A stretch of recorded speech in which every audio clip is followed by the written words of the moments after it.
Так, не кылышым керек? Айдоочулук бөлүнүптү. Анан Техникалык каттоо жөнүндө бөлүнүптүрмүз. протокол түзөсүз.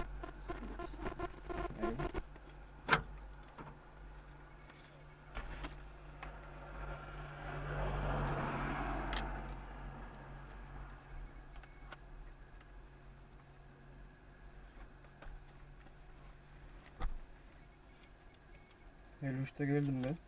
Hayır işte. 40 yaşından var. 13 yaş oldu. Battır, ne düzünüz. Bırak ayıp buldu, özünüz төлөп калышыңыз ыктымал да. Жолдош барбашык. Siz түзө бериң анан түшүндүрүп берем.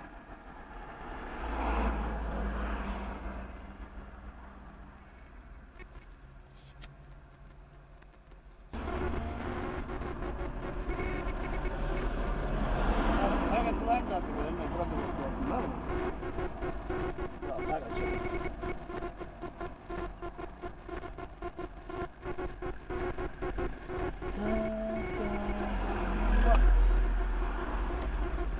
Эмеңиз көрүп коесузбу? Келген скоростун. Ben özüm bilem kaçada geldim. Билесиз да? 60'tan aşırıya geldim.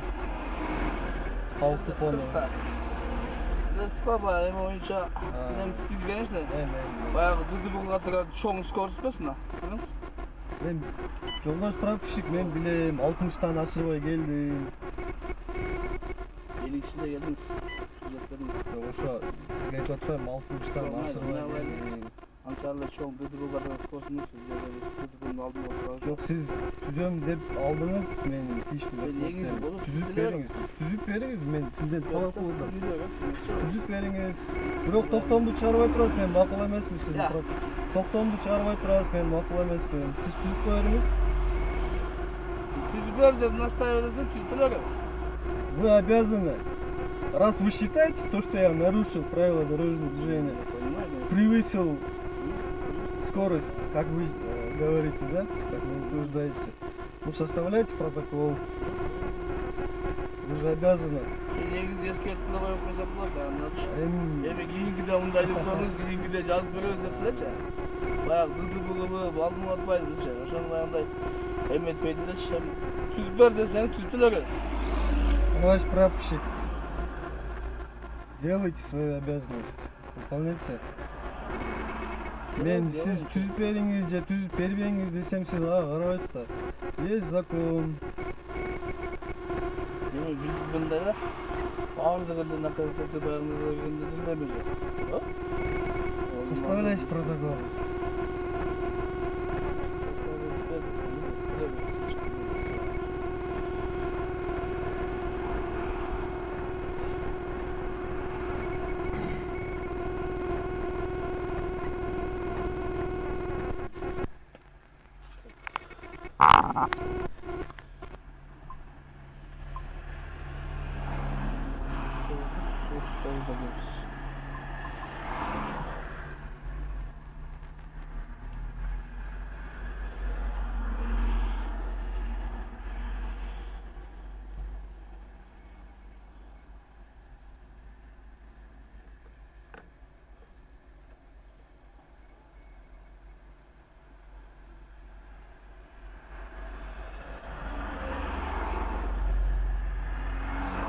Просто соблюдайте закон.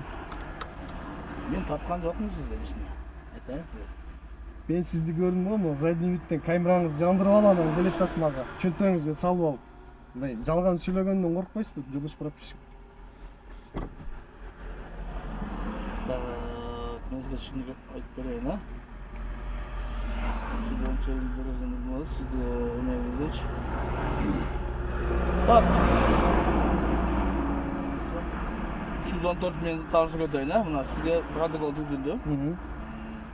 Sizin hukuk milletleriniz. Siz makul bolbosoңуз, Ben makul emasmın. негизде адвокат алып, абжалдатууга укугуңуз бар. Анан кийин сиз милдетиңизди аткардыңыз, мына Ош шаары Масалиев алдында иштепчи.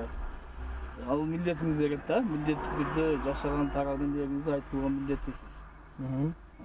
Анан ошол каршы болсоңуз, эмеге макул болбосоңуз, жазган укуктуусуз, адвокат алган укуктуусуз. Ошол сизге түшүндүрүп карап айтып берип атам. Дагы эмне? Сиз айтмакчы, ооба мен эме, если сиз макул болбосоңуз, мен эметип сизге токтом чыгарбайм. Ооба. Шуну могу жерге жазып, өзүнүн түшүнүгүңүздү жазып. Мен макул эмесмин.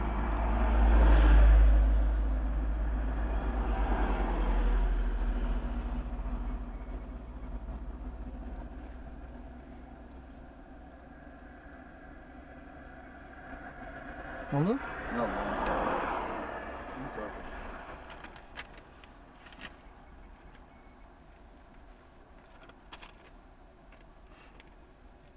Так, ne oldu ki?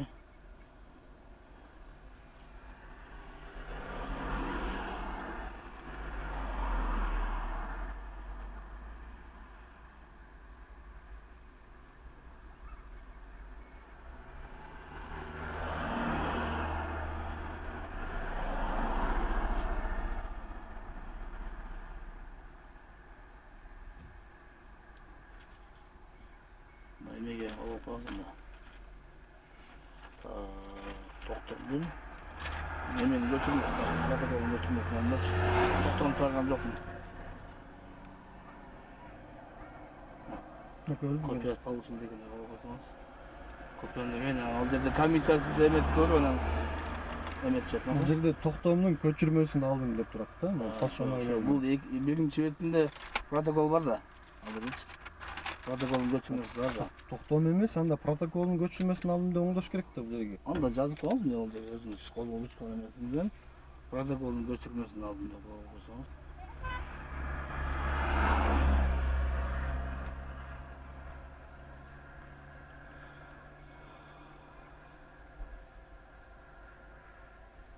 Аты жөнүңүз толук тааныштырбайсызбы? Арап Ыбрайымбек. Прапорщик Арап Ыбрайымбек. Сизге моуну айтып коелу.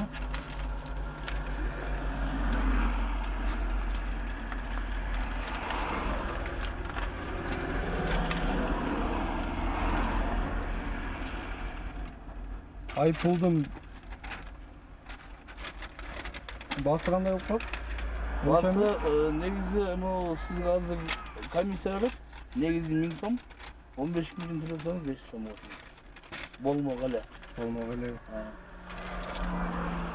Сизде анда мен бир күндүк обед ужиндан неме болуп кеткен анда? Мен келип төлөгөн эмесмин. Кокус төлөп калсаңызчы? Сотто жеңил өлүрөм. Жок, кокус төлөп калсаңызчы? Силердин процессте көп эле катышып, көп эле сотто жүргөн. Сотко жетпейт эле бул. Сотко жетпейт эле. Жо негизи да. Кокус төлөп калсаңыз эмне болот? Төлөй албайм, төлөбөйм да. Төлөбөйсүзбү? Мейли, ишиңизге ийгилик.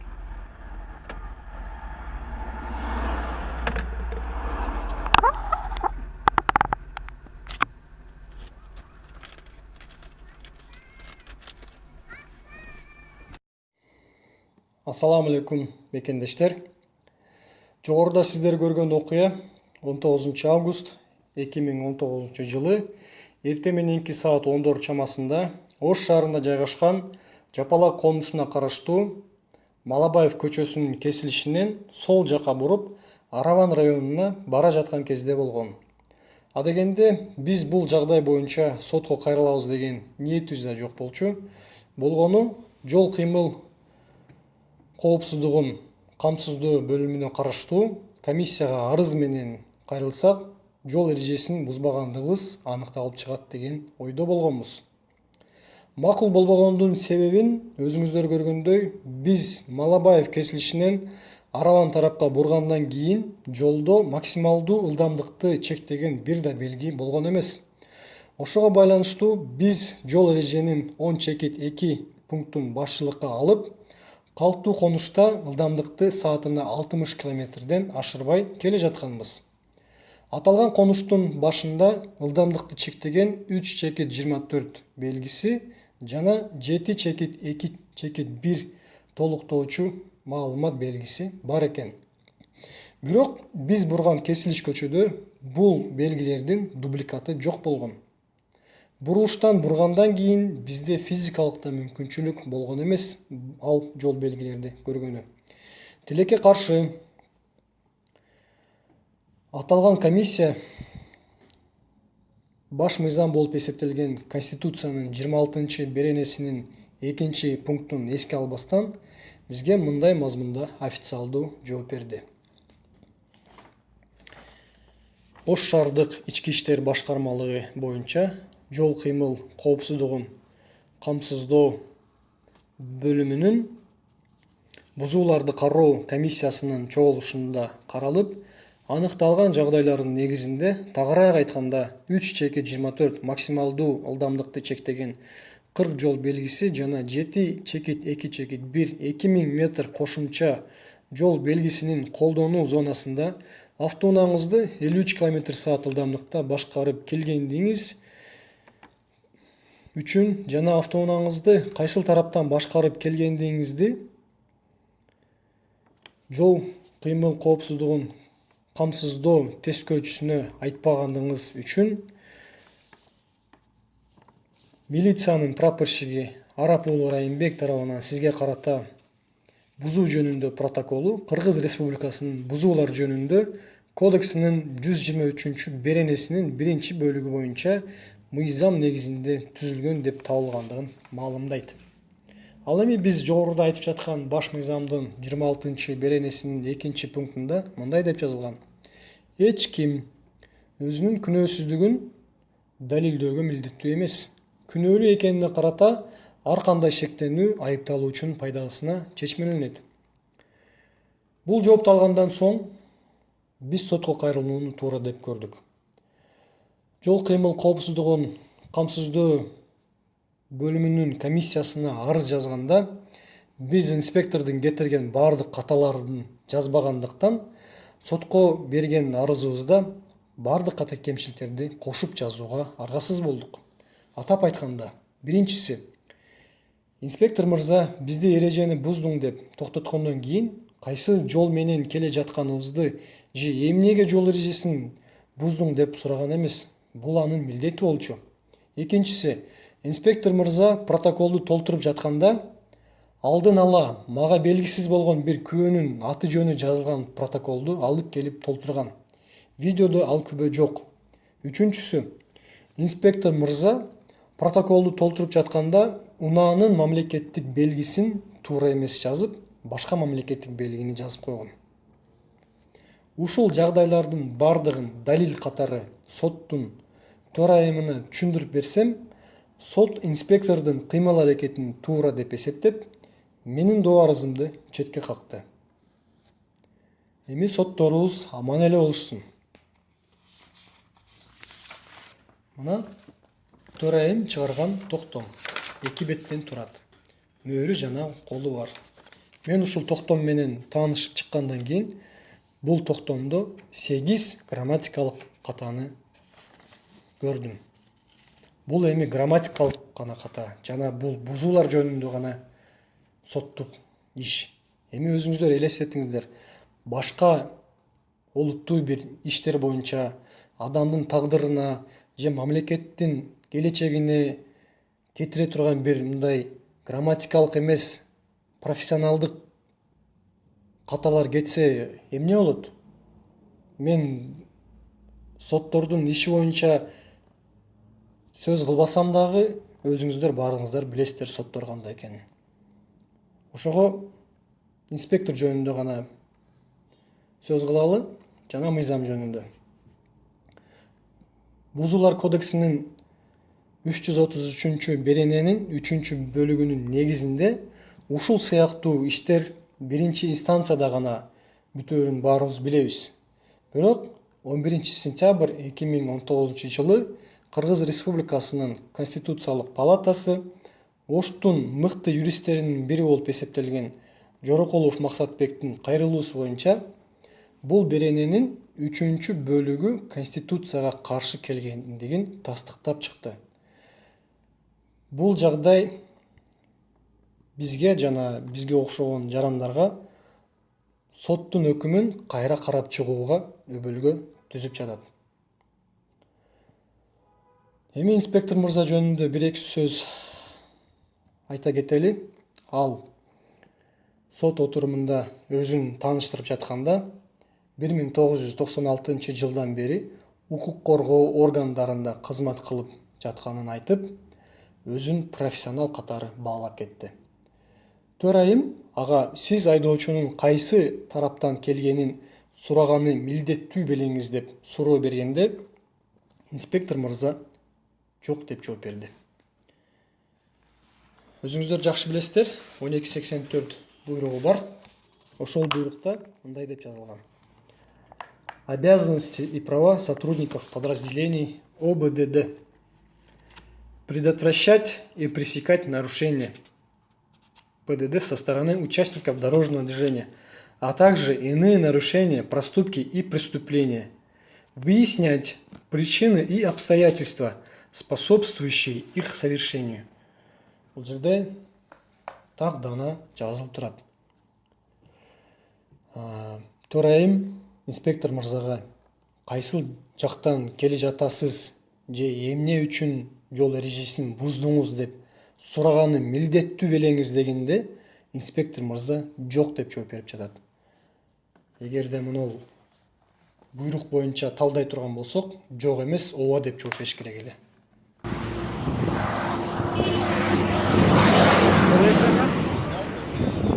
Кими? Siz tosgan joksuz men to'rab. Yo'q, siz tosgan joksuz men. Qatı vermesen kam. Yo'q, siz to'sdingiz. Görüyorsun. Qatı verme gör. Bo'ldi, siz bilan сөйлөшөбүз aka. Mayli. Oldu. Haqda meni o'zingizga qilyapti aka bala. O neme oladu? Siz tosdunuzmu men aka siz? Payda yok. Siz tosgan joksuzmu? Dedem bak. Kamera atıp payda yok. O'zim bilemdi aka qanday tortishim. Siz tosdun meni söylöşüyoruz aka. Эми ушул инспектор 1996 жылдан бери кызмат өтөп жатса, 327 белгисин милдеттүү түрдө билүүсү керек. Сиздер көргөн акыркы видео 2018 жылы тартылган. Бул видеодо аталган инспектор токтоого мүмкүн эмес жерде кызмат өтөп жаткан. Көңүл бурганыңыздар үчүн чоң рахмат.